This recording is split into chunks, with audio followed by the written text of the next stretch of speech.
أعوذ بالله من الشيطان الرجيم بسم الله الرحمن الرحيم ألم نجعل الأرض مهادا この聖コランの説は第78章の12番目の説です。このアンナバという章が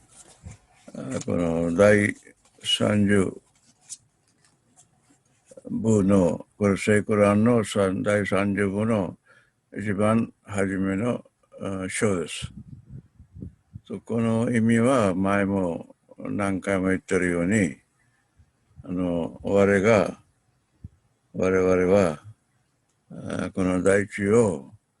敷物みたいにしてないかというのはこの大地を人間の住むようにしたことじゃ人間の住むようにしたじゃないかということ。この説の説明とかいろいろは今まで第1、第2、第3回のビデオまでやって今回は第4番目のビデオでも同じ説の説明しておきたいと思います。その説自体が簡単なもので意味も簡単で何もそんなに分かりにくいような難しいことは何もない。ただこの説でアッラが下手すこの聖クラン読む方に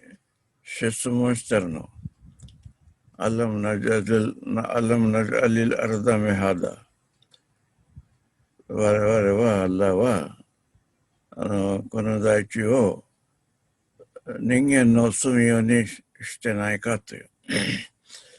この質問の答えによって別にアッラが人間からその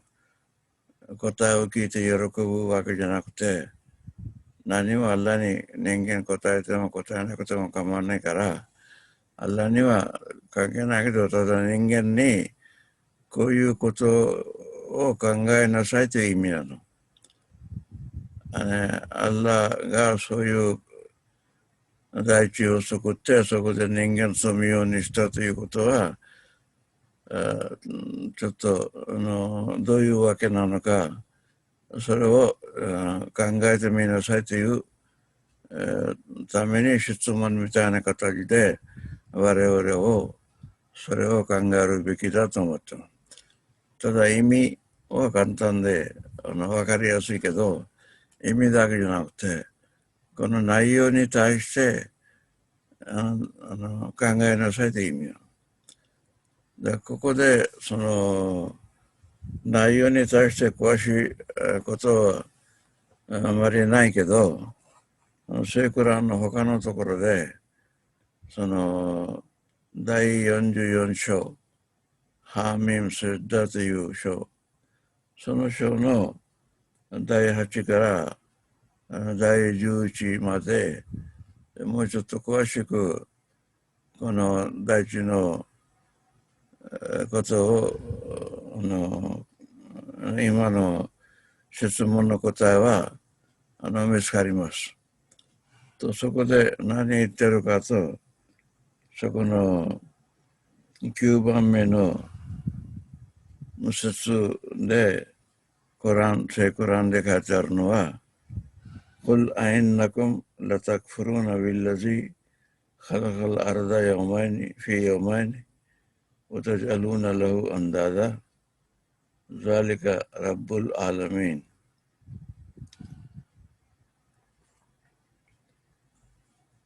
この大体の意味は預言者よあなたはその信者じゃない人に言いなさいと何と言ったらあなた方はアッラのことを拒んでアッラと同意のものを別の方に立てているんですけど、それをアッラは大地を2日間でもう救った。2日間で救ったのに、あなたたちはアッラを拒んで彼の同意のものを立ててるんじゃないかと。アッラがラッブルアラミン、すべての世の中のことの管理して面倒見ている方であると。ここ一番いけないのは、人間はアッラを拒んで、アッラを拒むことが一番いけないの。その上に、また、誰が他のことは同意のものだというのは最も罪であると。こういう大きな罪は、あなたたちどうしてやってるんですかって。それは、アッラは、この大地を2日間で救ったのにということですね。問題は、このアッラを拒むことはいけない。アッラに同意する方を認めちゃいけない。これは大きな罪で、それが人間の悪いところである。もし、アッラを信じない人でいれば。どうしてかというと、その理由としては、アッラ言ってるのは、ほら見ろ、私が、このアッラは、この大地を2日間で救ったじゃないか。こういう奇跡見てないのか。アッラの奇跡は。そのことはそこで言ってるのね。この2日間といったら、このアラビア語でヨムという、ヨメンとかここは2日だけど、ヨムとは、普段は1日と言われてるけど、クランでこの2つの意味で使われてる。一つは、その瞬間という意味。その瞬間で、ヨムというのね。というのは、アッラは、この大地を、2つの秒、2つの瞬間で、救ったということです。これは大きな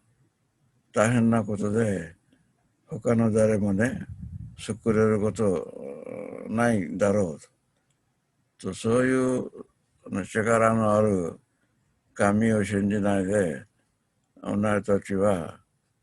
そういう力のない人をまたを信じてるのはいけないと。でこの大地を大地を2秒で救ったということは、これ大きなアッラの力を表している。そういう力を見た場合は、他の方に神として認めちゃいけないと。これは一つの意味ね。もう一つの意味は、アッラのヨムというものは、ものすごい長いの。一応、言葉の意味は一日という、ヨムというのは一日。けれども、そのアッラの一日は、我々の24時間の一日でだいぶ違うの。あるハディスで、ヨコニシャ・ムハンマド言ってるのは、アッラの一日は我々を何千日に当たると。例えば、ある方は15国に2日間のために入れられると言っても、アッラの2日間と言ったら、何千年のものになるわけ。一日でも何千年のものになるわけ。だからその意味で見ると、アッラーはこの大地を人間の住むようにするために何千年もいろいろ用意したり準備したりいろいろなことをやったの。それを大地はどういうふうにできたかということを科学的なあれで見れば分かるんです。一番初め大地が作られた時すごい火のボールみたいなものがあってどんな生き物もそばに行けない。今の太陽みたいにどんな生き物も太陽のそばに行けない。同じような感じで大地はじめ育ったの。それをアッラ徐々に住みたくしてそこで人間が住むようにしたのは何千年もかけてそういうことをいろいろやったと。そういう大変なこと、もう何千年もかけてやるようなこと、他の誰かやる方いるのかって。それはどんな人もどんな神もどんな、どんな方もそういう力とか知恵とか何もないの。どうしてアッラーを認めないのかという、アッラーを拒むのかと。そういうことをアッラーやってるのに、それあった時、ちょっとでも考えたらわかるじゃないかと。だからそういう意味はここにある。それはアッラーがラブルアルミン、すべてのものの面倒を見て管理者でもあるから、これ人間の生活のためにこういういろいろ便利を図ったこともアッラーとしては当たり前のことであって、アッラーはみんなの主であるからそういう人間のためいろいろことやってると。そういうことをアッラーの恩恵を見てアッラーのやってることを認めなさいという意味です。これ一つの例で言えば、例えばある子供が大きくなってから自分のお父さんにあなた私のお父さんではないと言い始まると、お父さんが彼にその赤ちゃんの時からまた子供の時もまた彼の若い時も全ての彼の時期でお父さんが面倒見て彼を養って大きくしたことを彼に思い出させるの。ほら見る、私はあなたのためにあのことやった、このことやった、そのことやった。それであなたは育てられて今の状態にあって、今そんないろいろお父さんから恩恵を受けたのに、今になってからあなたはお父さんと認めない。他の方、自分のお父さんだ。そういうこと言ったら、すごい失礼じゃないかと。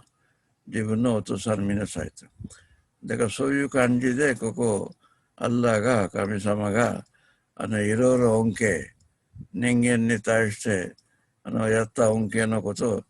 を、特に第一に関しての恩恵が、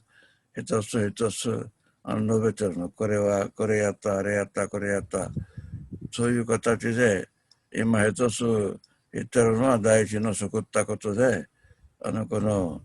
二秒で救ったみたいな感じで、何千年もかけていろいろ準備してやったということを他の方誰もできないから、こういう一つアッラーの恩恵を見なさいと、認めなさいと。それから次のあれありますけど、それ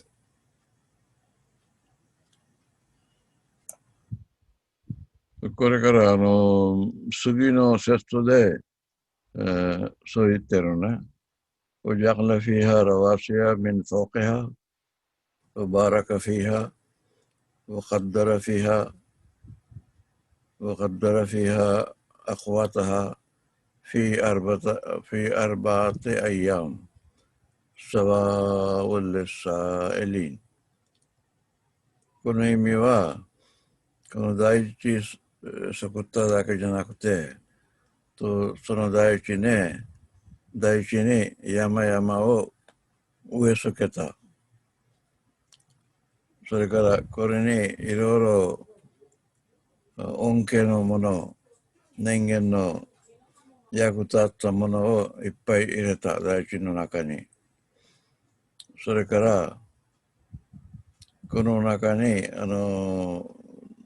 人間の食べ物に必要なすべてのものをある神の見込み、人間にどのぐらい食べ物何と何いるのか、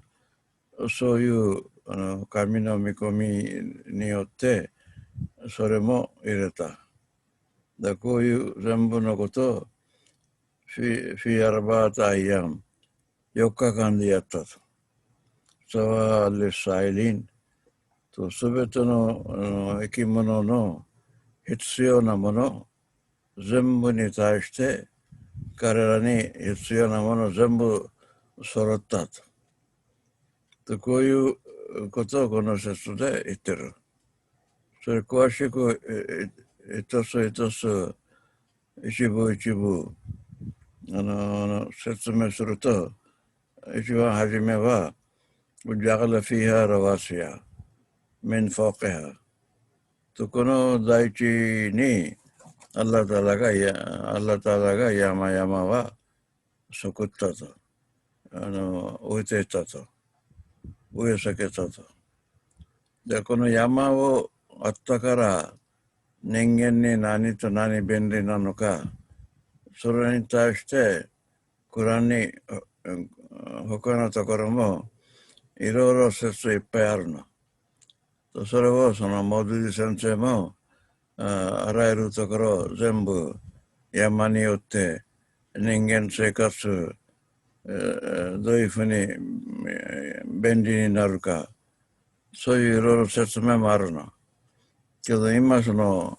山の恩恵の話することなくて、今第一の恩恵のことを話してるから、だからその山の話の恩恵のことを今はパスします。だから次はバラカフィア。このバラカフィアの意味はいろいろ恩恵のものはいっぱいこの中に入れたと。というのは今の小さなバイラスみたいなものから大きな人間みたいな生き物みんなに対してちゃんと生活できるように、ちゃんと生きるように、みんなに必要なものを全部この大地にアッラーは揃えたと。その恩恵のことを話して、その後、カッダラフィハ、クワタハ、これ特に食べ物に対して人間に必要なもの全部大地でできるようにしてあげたと。すべての果物とか野菜とかお米だとか麦だとか人間の食べるもの、また肉、牛肉とか鶏肉とか何でもできるような、その鶏も作った、牛も作った、またいろいろもの全部作って人間に必要な食べ物に対して必要なものを全部揃えたと。それ全部4日間で揃えてみんなに、サワーリスアイリン、みんなに必要なもの全部、この大地にあると。こういうことも、やる他の誰かいるんですか？アッラ以外に、どんな方が、こういう人間の必要の食べ物から何まで全部大地に揃えておくという計画的にやれる力とかやれる考えだとか誰もいないでしょう。だからどうしてそういう神を認めないかと。そういうそんなにあなたたちね恩恵を受けてるあなたの生きるために食べ物から何から大地に入れたの中で全部の例えば大地の人間の文化を発達するために全ての他のものも鉱山のものも入れてる。この中に石油もあればその鉄もあるしまた銅もあるし弦もあるし何でも人間が使えるようなものこの文化の発達のために必要なもの全部大地に揃えられている。そういうことをやったのは偶然でできたわけじゃない。これ計画的にアッラーがそれやったと。だからそれがあるのにそれを見ないでアッラーのことを見てもなかったり無視したりアッラーのためにアッラーの恩恵を忘れたりじゃいけないと。だからそういういろいろアッラーの恩恵を一つ一つ一つ一つアッラーが今みんなに教えてるわけ。それから次のあれが説がありますね。次の説に進む前にこの先ほど私簡単に第、10番目の説これはハーミムサジダ44番目の章の第10番目の説のことを簡単に言ったけどそれの詳しい説明はそのモドゥディ先生言ってるの。だからその先生が説明したことをちょっと簡単に述べます。先にね。その説の意味がわかります。そこ先生言ってるのはこの世の中始めた時から審判の日までアラタラこの大地に生き物は何人ぐらい作るのかそれ分かってまたその各生き物にどういうものが必要なのかどういうものがないとその生き物は生きられないのかそういう全部計算した上でその生き物の食べ物を用意したと。それを全部計算してその分の食べ物を大地の中に入れておいたと。植物の中でもいろいろあるのね。その海の中にもあるし大地にもあるしまたその植物を育つために何々必要かこの植物を死なないように必要なものそれもみんなに必要な分それもアッラーが大事に入れたと。そのまた植物だけじゃなくて生き物このあらゆる空気の中であるいは大地の中であるいは海の中に生き物いっぱいあらゆる種類あるの。そのみんなのためにどういう食べ物が必要なのか、それも揃っておいたと。みんなはそれをもらえるようにしてきたと。また、こういう生き物みんなと同時に、また人間に対して、この体を育っていくために、生きているために、すべての食べ物、必要なものを全部大地に入れておいたと。それだけじゃなくて、人間の場合は、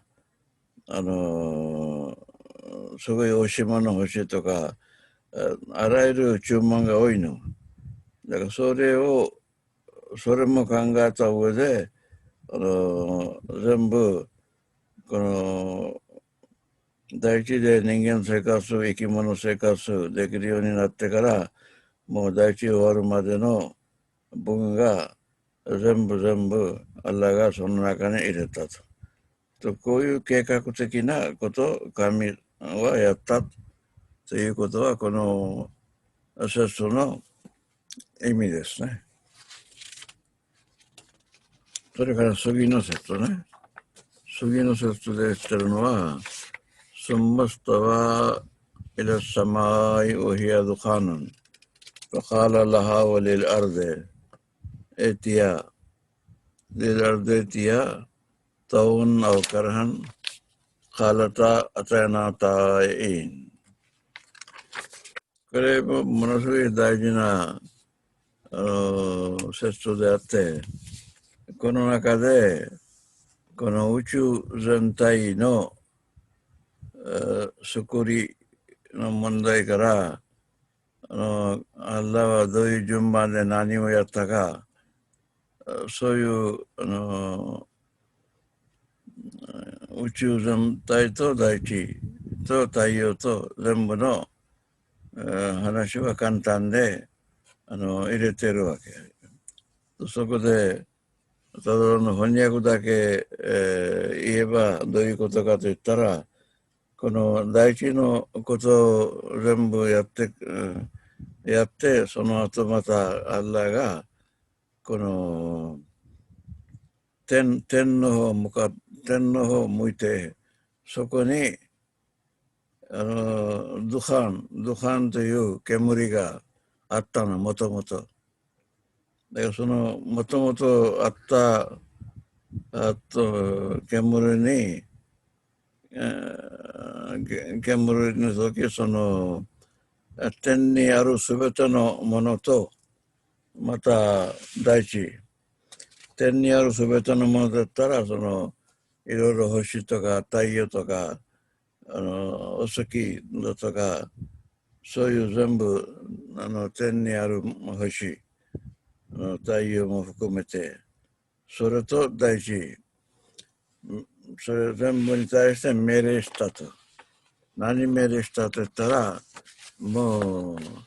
存在になりなさいみたいな命令したと。嫌でもいくら嫌でも、もうアッラーの命令だから、それ従いなさいと。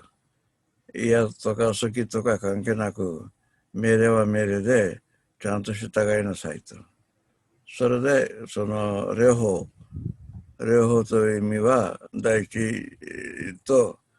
また天にあるすべての星、太陽もお月様も全部みんなのものは、はいと言って、しもべみたいにもう存在になったと。これは大体この第11の説の意味ですね。そこでこの宇宙の作りからいろいろこと話してるね。アッラーは天の方、大地のこといろいろやってから、この天の方向かって、そこにもともと煙があったドハン。このドハンはアラビア語で煙のことを言ってるの。このこの煙自体がもう大変なもので、すべての今の科学で言うと、英語でネブライというの。すべてのそのネブライはこういう煙の話、このドハン、アラビア語でドハン、英語でネブライと言ったり、科学ではね。と日本語で翻訳すると煙になるけど、それは簡単な煙じゃなくて、この中にハイドロジェンとかリチウムとかいろいろガスが入ったり、また塵、無駄な塵、それも入って、なんかペーストみたいになってるわけ。と、その塵がもともとあったの。アッラがこの大地と太陽とすべての星に存在しなさいと命令したとき、そこでこういう煙、そういうドカン、そういうネブライがあったの。科学ではこのすべての星はこのネブライでよって作られたと。このドカンによって作られたということ。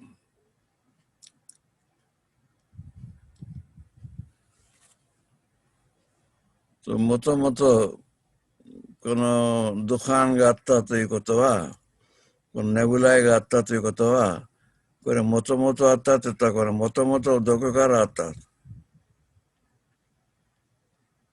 それによって大地とあれこれやられたね。どこからあったって言ったら、この宇宙の前のいろいろビデオで見てるように、宇宙は13.8億、13.8億年前に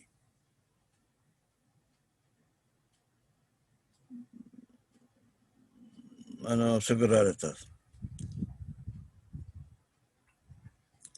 この13.8億なるか兆なるかビリオンと言ってるから多分の億ですね。兆なるとトリリオンというの英語ではね。ビリオンと言ってるから億ね。13.8億年前に大地が作られたという科学の話ですね。けれども大地じゃなくて宇宙が作られたと。けれども大地と太陽といろいろ星は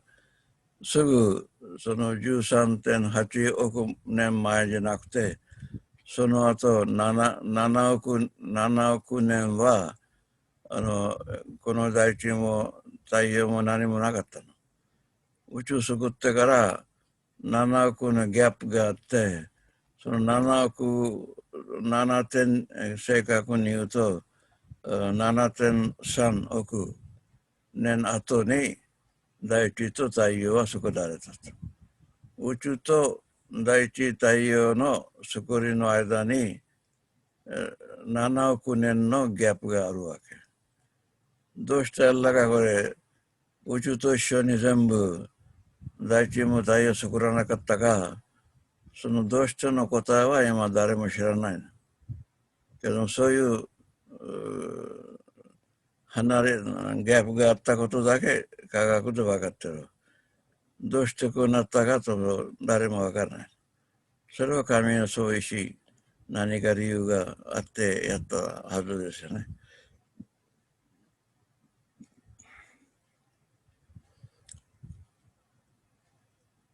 と今科学で言ってるのは大地も太陽も両方4.5億年前に作られたということ。科学では大地は4.5億前に太陽は5億とか6億前にとか何もそういうこと言ってない。別々の時期で作られたことも科学言わないの。科学言ってるのは両方とも同じ時期に同じ今から4.5億前の時作られたということは科学で証明されているわけ。でそのことをクランでも今の話し方で言うと、アッラーがこの両方に命令したと。ただ第一に命令したんじゃなくて、ただ太陽に命令しただけじゃなくて、両方にいっぺんに自分のしもべみたいに存在になりなさいという一応表現の仕方だけど、問題は結局その存在、アッラーは何か新しいものを存在するとなると、何をするかというとただ命令するだけで、もう一つそのヤシンという章があって、その中でアッラーのやり方、その説で言ってる。インナマアムルフイザアラダシャンアインヤクララフクンフェヤクン。アッラーは何かやろうと思った場合は、何か作ろうと思った場合は、どんなことも世の中に存在にさせると思ったときは何するかと言ったら、そのことに対してなりなさいという命令するだけ。アッラーのその命令だけですぐその瞬間にそのことがもう存在になる。だからそういう存在はアッラーの命令によってできると。それはビッグバン、ビッグバンという中でも同じ意味があるわけ。ビッグバンで言われると 13.8 億前に何もなかった。ただアッラーの存在だったの。パッと急に 13.8 億年前に急にパッとビッグバンが起こって、パッとその瞬間から宇宙が出来上がるようになったと。これ自体がすごい不思議。不思議だけど、信者には不思議ではないの。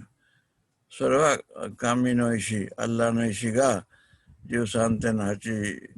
年前に宇宙作ろうというアッラーがそういう意志のもとで、ただクンファヤクンなりなさいといった命令しただけで宇宙がパッと出来上がった。そういう形でこのいろいろ新しいものね、宇宙の中で宇宙の中に出てきたのもその瞬間アッラーはそのものに対してもう存在になりなさい、あれも存在になりなさいと言っただけで、そのこと存在になるようになる、そのぐらい神の力があるということ。今他の人間とか他のものが誰もね、そういう力あるわけないでしょ。その神がアッラーだけがそういう自分の思い通りただ命令するだけでそういうものが存在になるような力がアッラー持ってると同じようなこの大地と太陽に対しても 4.5 億前にアッラーがそういう命令したらすぐ存在になったと。宇宙に対して13.8 億前けれども大地に対して4.5 億前だから、この両方に対してアッラー言ったということは、両方同じ時期に来たと、出来上がったということ。科学の本、クランでそう言ってるね、両方に行った、両方に行った。科学もそう言ってる、その両方の中で太陽も入って、太陽も、大地も同じ 4.5 クランの言った言葉の証明になるわけね。だからそういうだからけれどももう一つはヒヤドハンと言ってるの。ヒヤドハンという意味はもともとそういうネブライがあったと。そのネブライあったからそのネブライにアッラーがそういう命令したと。だからそういうネブライの話、それをドゥハン、アラビア語のドゥハンの話、このドゥハン自体が、このネブライ自体が、どこからどういうふうにあったかということ。大地と太陽を作るときもともとあった。その土管に行ったから、その土管からこの大地も太陽も出てきた。そこまでわかりますけど、その土管とかそのネブラ自体がどういうものでどこから存在してどうなったかということはこれからの話になりますね。土管に対してもう一つ大事な言うこともあります。それはこの土管という名前の別の説があります。多分第44節の名前は土管書という名前の説があります。その土管書、今日本語で煙と言ってるけど、この土管書、煙書ですけどね、そこに一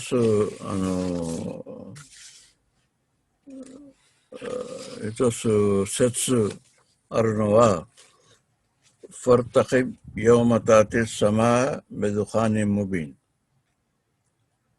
この説はこの土管書にある。この説の意味は、お前たち待っていなさいと。そのヨーマタティス様、その点がベドハニムビン、点がそのはっきりしたドハン、そのはっきりした煙が持ってくるまで待ちなさいと。だからそういう言葉の意味だけど、これの説明の中で、この土管とか煙とかのもう一つ分かるために、もう一つこれ説がある。الله الذي رفع السماوات بغير عمد ترونها。これはスーレ・ラッというクランの13節の第2節の一部。الله الذي رفع السماوات بغير عمد ترونها。この意味は、アッラーというものは、この天を何の柱もなしで、上に持ってった、上に作ったという、上に置いてあるということですね。と、アッラーのこういう力が、何の柱がなくて、この天、その今の天、スカイ、この青空、その青空を上に全部この大地の上に人間みんなの上に置いたと。そのことも現代の科学で言うと、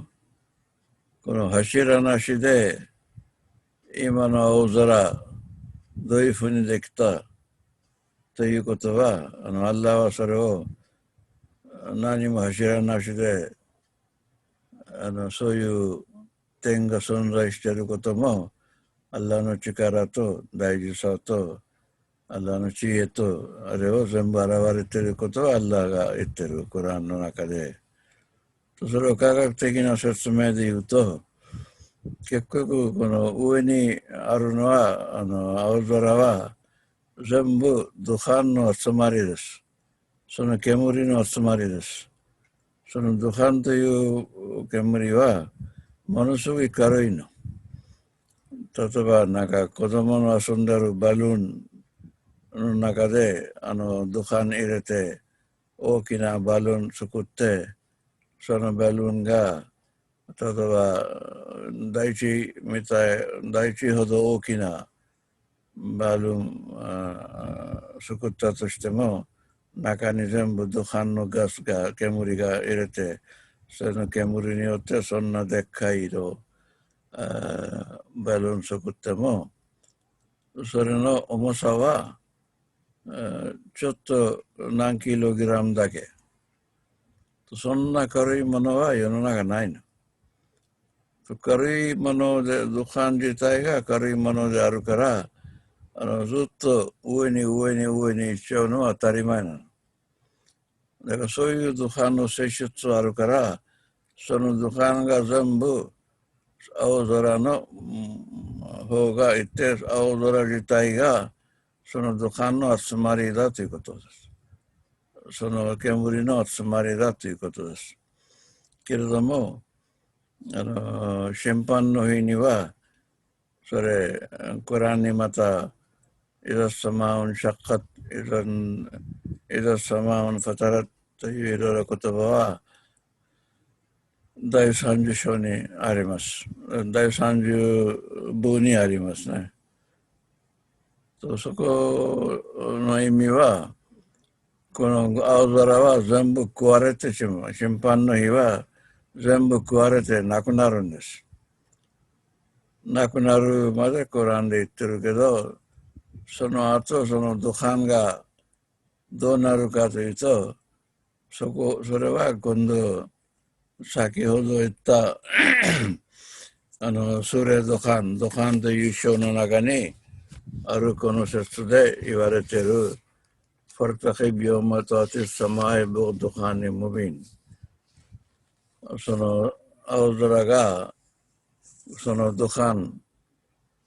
との煙があんたたちまで持ってくるまで待ちなさいと。その説明というのは一つの預言者のハディスがあるの。それもそのマドゥジ先生が出してるの、自分の説明の中に。そのハディスの意味は、この審判の日にそのドカンが空から食われて、人間の方、その空が、その天が人間の方を持ってくるわけ、審判の日に。その時みんな人間がその自分の墓から今と同じような人間になって出てくる。いい人も悪い人も、そのカフィル拒む、アッラーを拒む人も、アッラーを認める人もみんな。その時にのハディスによると、信者に対してその煙、そのドカンがなんか風邪ひいたような感じになる。けれども無信者、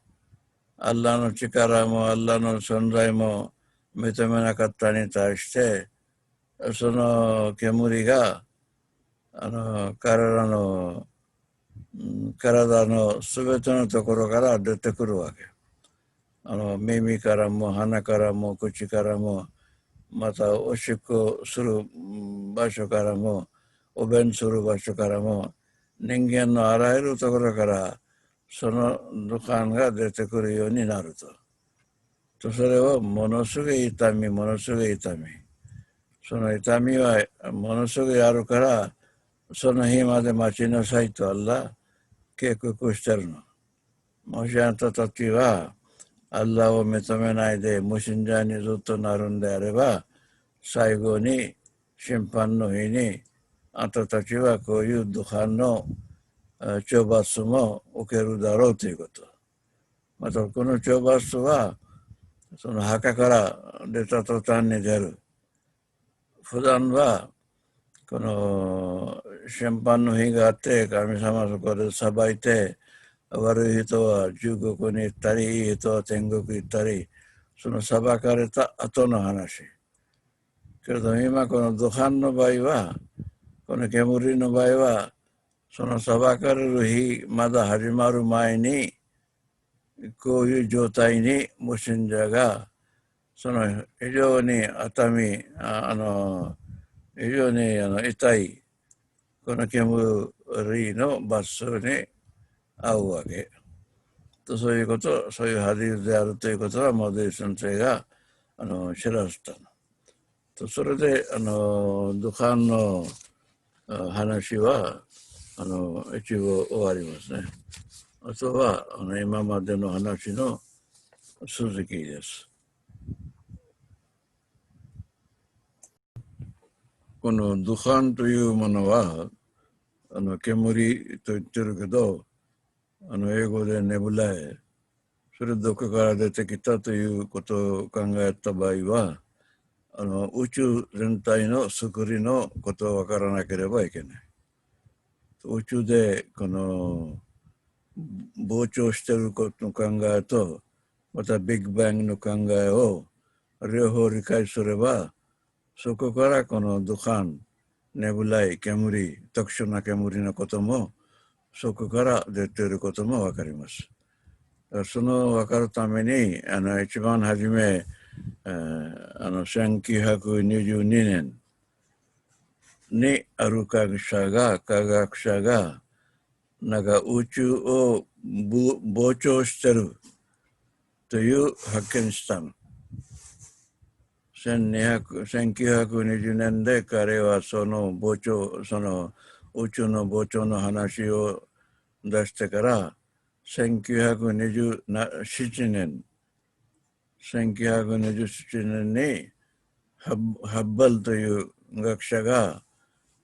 テレスコープのような機械を作ったの、大きな。それ有名なテレスコープはハッブルテレスコープと言われて、そのテレスコープで宇宙の星、いろいろ星とか宇宙全体もいろいろ目で見ることが可能になったの。と彼は1922年で自分のこのハッブルテレスコープで宇宙を膨張していることを確認した。目で見たの。それを確認されてから今度宇宙をエクスパンディングユニバース、宇宙はずっと膨張しているという考え方はこの科学で出てきた。その前までは宇宙膨張しているという考えなかったの。この宇宙はそのままずっと昔からあって将来もずっとそのままあると、その原因も元もわからない、最後もわからない、そういう仏教にも似たような考えがあって、そういう考えで宇宙に対して科学者もそう思ってたけど、この膨張していることは一つの大きな発見だったの。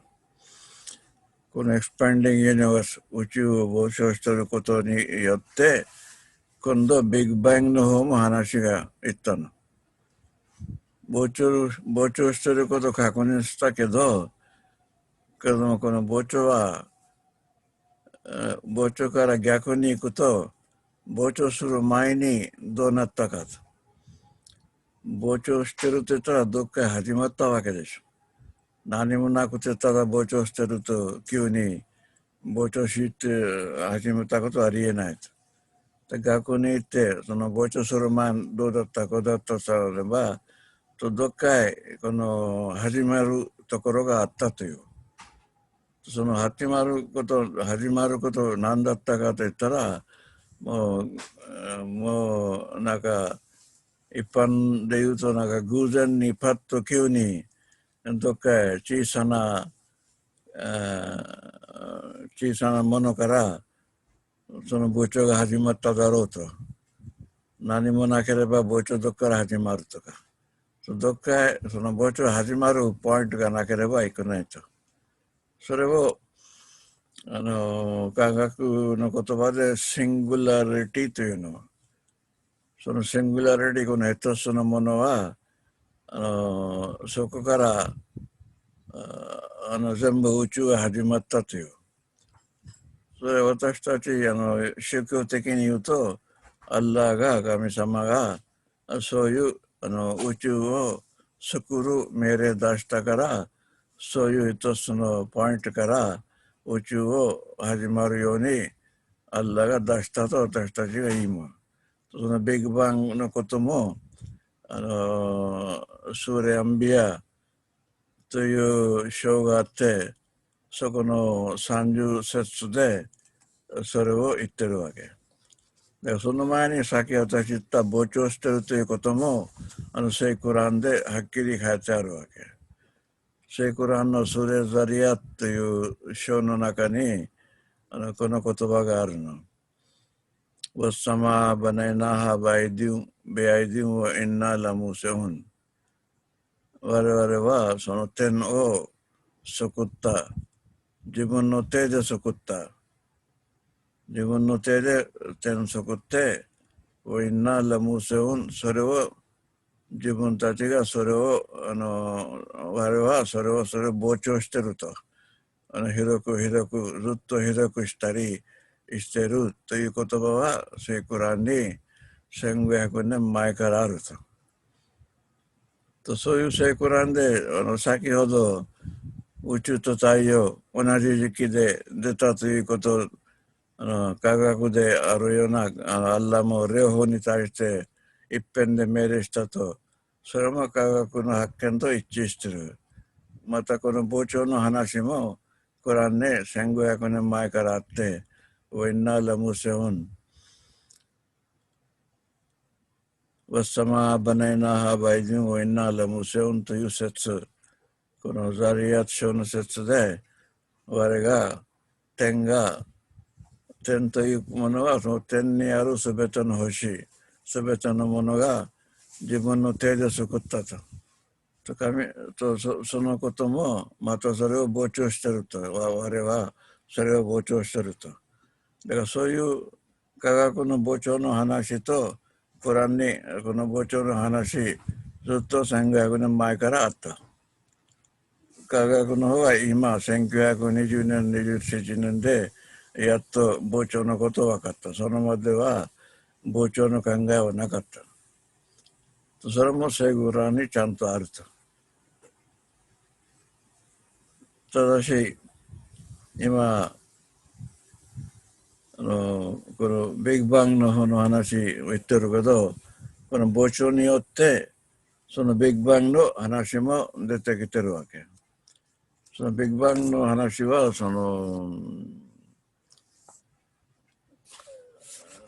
聖クランでアンビアという章があって、そのアンビアの章の中でそれが一つの説があるの。その説の今細かいことを別にして、その説で言ってるのはこの天と大地とすべてのものは全部カナタラトカン、全部一緒だったの。別々じゃなかったの。カナタラトカン、アラビア語で。この両方、大地も天のもの全部は一緒だったの。そのアッラーがカナタラトカン、ファファタクナウマ。その意味は我がそれを別々にしたと。それをビッグバンの中で膨張しているということは、その初めただ一つの小さなことからどんどん膨張してきた時は、膨張するたんびに何か新しいもの出てきたり、そこから別々になって自分の自己存在になるようになったと。その膨張のおかげで全部自分の存在になってきたと言っても、私たちから言うとアッラーの命令によってそうなったと。だからそれをビッグバンの中で何々どういうふうになったかということはすごい研究されているわけ。例えば1秒の中にも分けて科学者が見てるわけ。1秒の46分の1の時、ビッグバンになってから、この0から46分の1の間の時間、すごい短い時間だけど、その時間でこのビッグバンが始まった簡単なものからどんどん膨張始まった。その膨張が0から46分の1、1秒の46分の1でかかった時間に何があったか。また46分の1から36分の1の間何があったかと。これ全部の時期でいろいろ新しいものが膨張するたんびに出てきた。それ科学でいろいろ名前言ってるの。この0から46分の1の時間の間にこれこれなったとか、また46分の1から36分の間の時間にこういうものが離れてきたとか出てきたとか、また36分の1から6分の1の間の時間の間にまた何か新しいものが膨張されたの中で出てきた。またその時から1秒の中での間にまた何かいろいろもの出てきたとか、いろいろ科学的な名前が出してるの。一つの本出てるの。宇宙できてからの3分間、初めに3分間で何と何ができたというその本で詳しく書いてる。3分間でもっとたくさんのものが出てきたり我々そのコランであるのは全部一緒だったのにファタクナハアッラーがそれを別々にしたこの膨張によって全部別々になってきて、やっと 4.5 年前になった時この太陽と大地も別々に存在してきたという話になりますね。それをその30章のアンビア書の第30節でこういうカナタアラツカンラファタクナハ、あれは全部一緒だったのにアッラが全部膨張させた。膨張させて全部に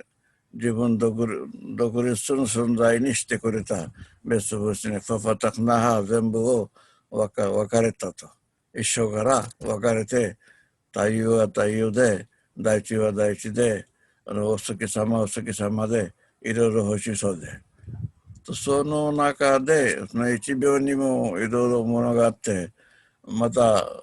時間が進むたんびにハイドロジェンが出たり、またこの一番初めものすごい暑かった何千センティグレードのあったかさあったけど、それを徐々に寒くしたり冷えた途端に初めハイドロジェン出たり、またヘリウム出たり、また他のもの出たり、そのいろいろものをアッラー作ったけど、それを何度までいいとか何度まで良くないとかそれもアッラー決めてるから、その全体的な運動がそこまで下がった時、ああいうものが現れて出てくると。膨張の中でその冷えることも徐々にやってるわけ。そういうしながら20分経った時は今の例のその20分の間にいろいろこのネブライとかこの煙とか言ってる土管の中にその材料のハイドロジェンとかそのリチウムとかそういういろいろ材料がどんどん出てきて全部集まった時点で20分でところ今言ってるネブライペーストみたいな形で存在になったわけ。宇宙の始まったビッグバンから20分後にこのドハン、このネブライ、この煙、特殊な煙が出来上がったと。その時から出来上がって7億年間、7.3億年間なんかいろいろ役目あっただろうと思うけど、それを誰もわからないけど、7.3億になってから、今から4.5年前にアッラーがその煙に、そのドカンに、そのネブライに命令して、あなた大地になりなさい、あなた太陽になりなさい、そのアッラーの命令、クンファヤクン、なりなさいと言ったらパッとなる。これはアッラーのやり方、アッラーの作り方、アッラーのものを想像するために、ただ命令するだけでそういう力があるということも証明されるわけね。そういう形で、そのもともとあった煙の元はそういうところからあったということ。そういうアッラーを信じないで、また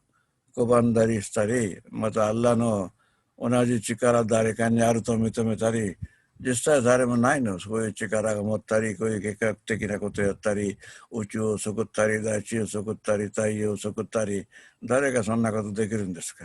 これ自動的に自分で寝るわけはないの。自動的に出る何の理由もないの。誰か計画的にそういう動きやらなければ、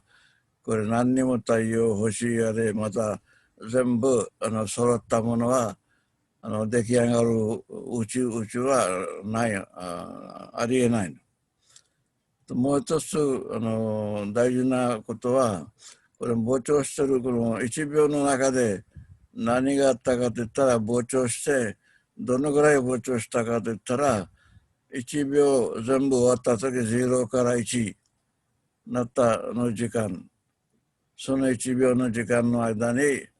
膨張して、どのぐらい膨張したと言ったら、10年、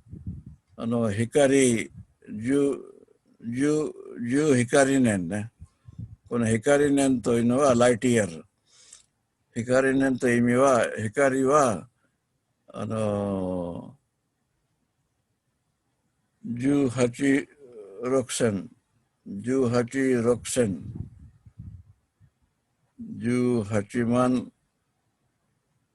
18万6千年、18万6千マイル、18万6千年マイル、各秒で、その1ミニットじゃなくて、1時間でもなくて、1秒で、1セカンドで、1秒で、18万6千マイルというスピードで光が動くわけ。私たち電気のスイッチやったら、その明るく、その電気がこのスイッチからの明るくなるバルブまで行くわけね。その行くのスピードは何かと言ったら、18万6千マイルというスピード、1秒によって、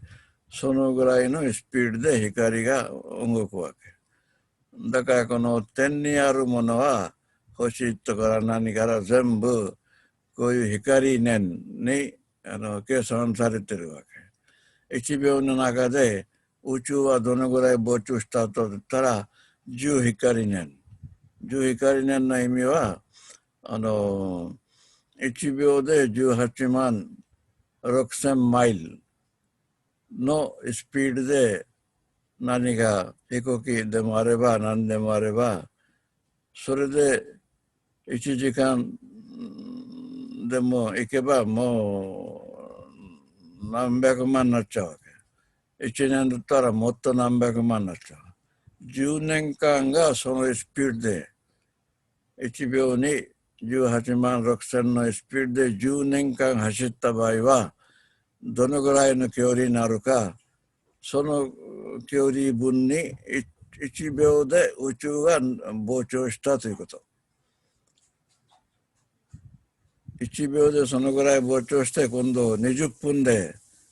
どのぐらい膨張したと言ったら、300光年というのは、20分で18万6千マイル、1秒で16万8000マイルのスピードで走って300年間走った場合はどのぐらい距離になるのか、そのぐらいに宇宙が20分で膨張したわけ。と今の宇宙は存在してから13.8億年と言ってるから、だからそのスピードで走った場合は、この13.8億年の中で宇宙がどのぐらい膨張して、どのぐらいの距離があるかと計算すると、もう想像もつかないほどの数字になります。そんなにたくさん、そんなに、膨張してる。まだまだずっと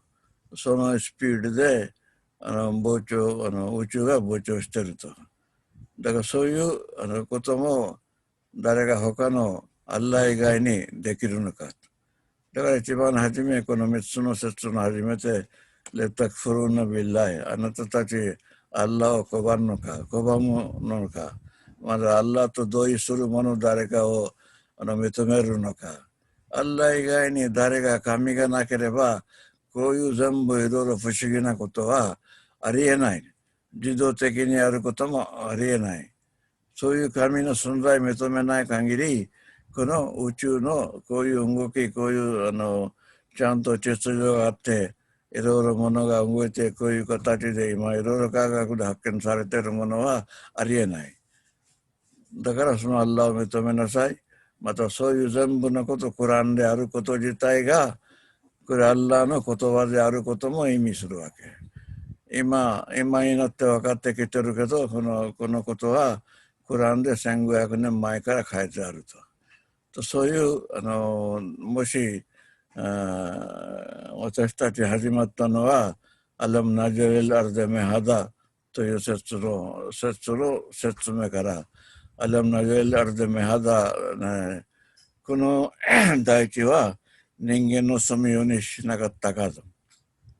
人間の住むようにアッラ先に宇宙作って、その後大地作って、またその大地の中にいろいろ山を作って、またその大地にあったかさとか、昼と夜とかなるために太陽を作って、いろいろものを作って人間生活できたのは、この大地のどういうふうに人間生活のためにできたということを質問に研究すれば、そういういろいろアッラーの印が出てくる。アッラーの力が分かってくる。アッラーの知恵が分かってくる。アッラーの存在のことも分かってくる。だからアッラーが、言葉は簡単で言ってるけどね、自分が大地は作ったことをその質問みたいに人間にそのことに対してこの話題に対して研究してアッラーの力とアッラーの知恵を見なさいという意味です。とまたこれの続き次のビデオ第4、これは第4だけど第5でまたこの続きやります。わあ、アヒルダワナアニルハムドリッラヒラッビルアルミン。